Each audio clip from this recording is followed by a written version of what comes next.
професоре Георгиев, што е вистина, што е лага во овие сега мега популарни, нели, турски серии кои што се занимаваат со историски теми и кои што постигнуваат рекордна гледаност не само во Македонија, туку и во целиот балкански регион? Да, мора прво да се каже дека таа серијата конкретно за Сулејман Величествениот е поставена на историски основи. Значи, личностите се историски, најголем дел од настаните исто така се базирани на историјата, тоа се настани кои навистина се случиле. Останува она надградба на тие настани која прави сценаристот, која прави режисерот, оние да кажам односи меѓу луѓето кои се до известна мера фикција, тоа се нели идеи на самиот сценарист или на самиот продуцент. Меѓутоа, повторно, сите тие настани што се случиле таму, најважните настани, се базирани на историска основа, на историски документи и позади таа серија стојат имиња на неколку познати научници од Република Турција кои се занимаваат со тој период, кои го проучуваат периодот на Сулејман Величествени. Значи, историската базата е историска, тука не станува збор за нема никаква тука дилема, меѓутоа надградбата сето тоа е филувано, е завиткано во едно убав пакет да може да ги привлече и обичните луѓе и гледачи на поширокиот балкански простор. Пред неколку месеци премиерот турски Ердоган имаше една своја изјава во која што рече тие луѓе не се нашите предци, мислејќи на ликовите представени во серијата и особено во оваа серија за која зборувате.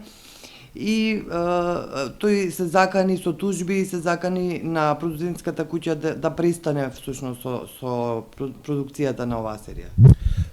Точно е, тоа беше може би изјавата на премиерот Ердоган беше и резултат на незадоволството што се појави кај одреден слој од турското општество против таа серија, бидејќи пред таа изјава на Ердоган исто така имаше голем притисок врз продуцентите на таа серија од страна на некои кругови во Република Турција, би рекол на поконзервативни, потврди кругови кои видоа во таа серија представа на минатото на османлиите кое не е во согласно со нивните видувања и перцепции. И таа изјава на Ердоган дојде како продолжение на тој притисок, дури знам дека имаше и закани против глумците, против продуцентите за нивно, да не кажем, и смртни дури закани. Исто така, да, имаше покренато и судски спор против оваа серија, која пред ден-два јас прочитав во весници дека е одбиена и дека снимањето на серијата може да продолжи онака како што си ја замислиле продуцентите. Во Турција во последните неколку години има еден правец во историографијата во која се оживува османлиската историја повторно, која во тој претходниот, би рекол, посекуларен период од турската држава беше помалку запоставуван и османлискиот период беше на маргините, повеќе се даваше предност на републиканскиот период. Во овој сега можеби 10-15 години откако начело на владата на Република Турција се подесните партии, почнува тој османлискиот период да станува поактуелен и корените на турската нација и на турската држава да се бараат во тие славни минати времења на османлиската држава.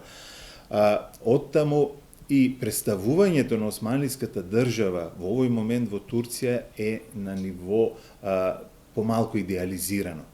Затоа представувањето пак во серијата на Сулејман Величествени, тие интриги што се случуваат во дворот, гардеробата која се носи тамо, некои сцени кои нема одговараат на тоа конзервативно сваќање на минатото и на денешните конзервативни кругови во османлиското општество, предизвика една таква реакција точно на тие кругови. Меѓутоа, сметам дека турското општество во овој момент има доволно сили да се избори против тоа и дека нема, тоа е само една добра реклама за серијата, мислам.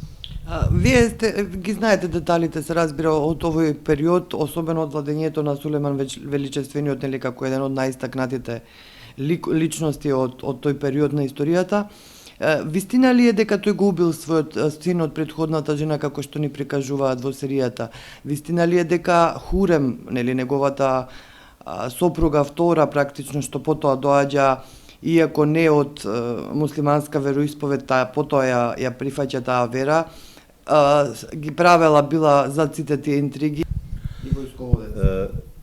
Да, има вистина во тоа. Јас ви реков дека тие настани се базирани на историски документи и вистина е дека познато е тоа во историјата дека Хурем султан била многу влијателна на дворот. Таа е првата венчана сопруга на еден султан, таа успеала тоа да го издействува од Сулејман и последниот збор во харемот го има таа, откако го добива тој статус на сопруга. Претходно, кога е миленичка, не може да го има нели тоа влијание, меѓутоа потоа станува највлијателната жена и вистина е дека многу од настаните што се случуваат, се сврзани со политиката на Османлиската империја, со внатрешните пресметки меѓу највисоките функционери на во тоа време османлиски, се дел од неизините интриги. Тука во центар во таа серија нели судирот меѓу неа и Ибрахим Паша, и тоа е навистина така, бидејќи се зачувани писма која таа ги испраќа до Сулејман, кога Сулејман е на бојното поле, во кои таа не пропушта да каже макар еден збор, една реченица против Ибрахим. Значи, постојано, дозирано го известува, го кодуши на еден начин Ибрахим кај Сулејман и на крајта ќе резултира тоа со убивање, со задушување на Ибрахим, иако тоа нејзиниот дел е во неговото погубување, можеби не е најважен, бидејќи Ибрахим ќе стане многу моќен и ќе почне да се однесува на ниво на, да кажем, на султан, и тука ќе се види загрозен Сулејман, па затоа и ќе реши да го тргне од сцената. Меѓутоа е факт дека во тоа голем удел има и Хурем султан. Исто така таа има удел и во, како што рековте, убиството на Мустафа, синот на Михримах, на првата жена на султанот Сулејман, правејќи на тој начин, свесно тоа го игра, правејќи на тој начин место за својот син Селим, кој ќе дојде на власт после Сулејман. Значи нема да биде најстариот син на Сулејман Мустафа од првата жена, туку ќе биде наследник на тронот Селим жолтиот, како што го викат, бидејќи е жолт потен, има жолта коса. И тоа Хурем го таа игра е игра од самиот почеток, од кога станува официјална сопруга на Сулејман. Благодарам.